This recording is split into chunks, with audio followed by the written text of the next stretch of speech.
गावातल्या मुलांना काही असं वाटतं की अरे आपण शहरात जायला पाहिजे. एक्झॅक्टली. तसं मला असं वाटायचं की आपण गावात जायला पाहिजे. आपलं गावच नाहीये. जेव्हा लहानपणी सगळे मित्र सुट्ट्यांमध्ये गावी जायचे, हं.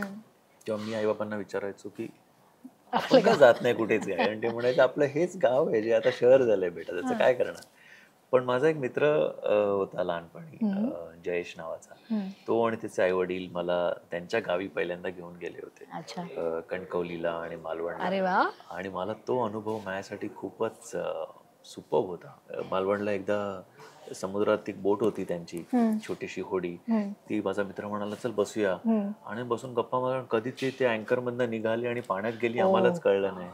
किंवा खेकडे पकडणं असो किंवा अशा सगळ्या गोष्टी जेव्हा मी पहिल्यांदा केल्या ना, तेव्हा हं. झाडावरची करवंद काढून खाणं, वाह! हे कधीच केलं नव्हतं. हं. सो मला खूप मजा आली होती.